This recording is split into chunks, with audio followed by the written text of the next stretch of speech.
Oi, eu sou Letícia, eu tenho 48 anos, sou jornalista, educadora, ativista, militante pelos direitos humanos e a minha história, infelizmente, ela não é tão inusitada quanto alguns amigos e pessoas da família acham que é, né?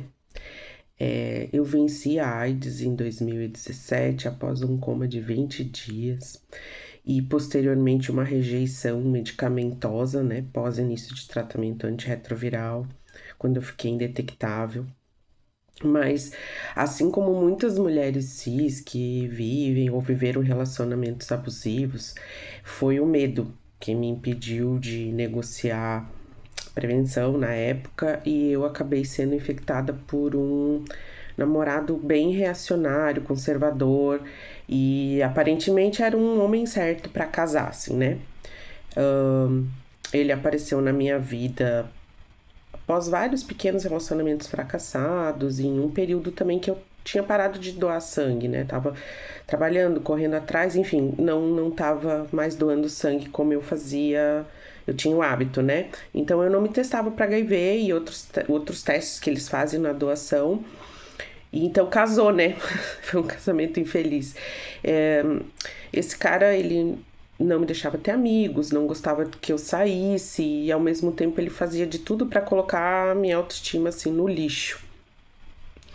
Como eu sempre fui uma mulher gorda e ele era um cara bonitão, de boa família, né? Eu achei que eu tinha tirado a sorte grande. Era uma época em que eu não tinha esse amor por mim que eu tenho hoje, né? Eu era gordofóbica comigo mesma, né? Isso a gente tem que admitir. É, Ele nunca quis usar camisinha, só usou no primeiro dia, tirou no meio da transa sem que eu visse, aí depois até fiquei chateada, mas né? Aquela coisa, tá começando com o cara, releva.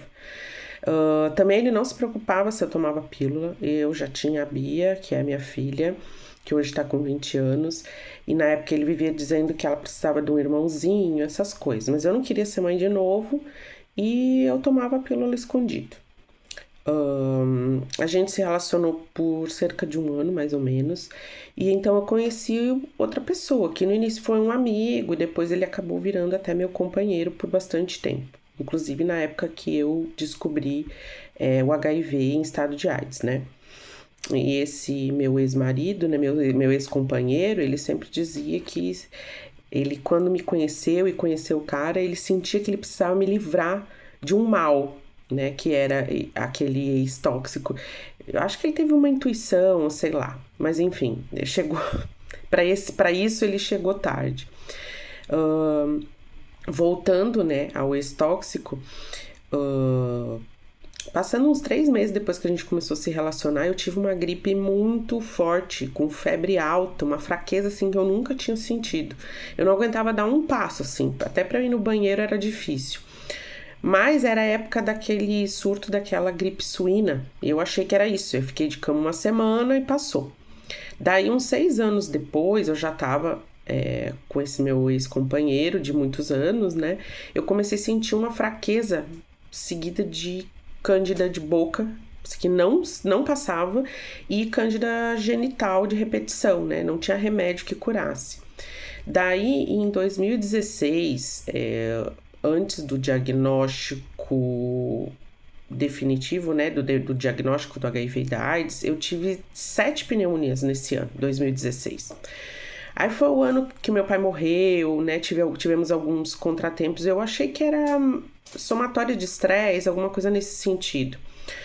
O fato é que eu fui em muitos postos de saúde, UPAs, clínicas particulares, paguei exame particular, eu tinha plano de saúde, e em SUS também eu fui, passava muito mal, né? Em nenhum desses lugares ninguém nunca me testou para HIV. Eles pediram um exame de tudo quanto foi coisa, menos para HIV e outras ISTs, né? E isso, assim, assim, eu sou jornalista, a gente tem informação, mas parece que certas coisas a gente não liga os pontos quando não é com a gente ou quando não tá muito perto da gente, né? Mas hoje eu sou pesquisadora da área, eu sou doutoranda, né, com uma tese sobre mulheres, interseccionalidade e HIV, e eu também faço parte de coletivos que atuam nessa causa, né? Tem um canal no YouTube que fala sobre isso. Hoje, com tudo isso, eu sei que eu não fui só vítima dele, né, desse cara. E que ele sabia que tinha o vírus e me infectou de propósito. Mas eu fui vítima também do sistema de saúde, um sistema de saúde que é misógino, que nunca olha a saúde da mulher por inteiro e não respeita a nossa diversidade, né?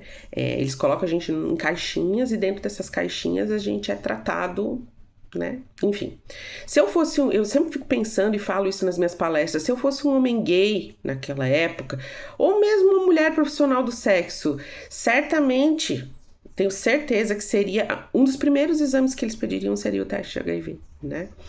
Mas como eu sou uma mulher cis, na época eu era casada com um homem, né, mãe, eles se acharam no direito de me julgar que eu não era alvo da AIDS, né? Então eu não era, não fazia parte daquele público que eles chamam de, como é o nome que se dá para esse público? Eu tô tentando olhar aqui na minha colinha, mas não encontrei. Mas enfim, eles achavam que eu não era o recorte, né? O público-alvo, a população-chave, era isso que eu queria dizer. Eu entendo que a minha história, ela ilustra uma sociedade que é misógina, né, em muitas camadas, e que infelizmente eu não sou a única. Quem dera que eu fosse a única. Depois que eu virei militante, eu ouvi tantas e tantas histórias parecidas com a minha, e até por isso que eu resolvi levar esse tema para a universidade, para a pesquisa, para a ciência, né. Hoje em dia eu faço tudo que eu posso para evitar que outras mulheres passem pelo que eu passei, mas ao menos se elas tiverem sido infectadas, que ao menos elas tenham a chance de ter o tratamento antes de chegar ao estado de AIDS avançada, como foi o meu caso. Então, a minha história com HIV é essa, eu sou uma sobrevivente, eu venci a AIDS e hoje eu luto para que principalmente as mulheres tenham mais acesso à prevenção, ao tratamento e à dignidade nos serviços de saúde. É isso.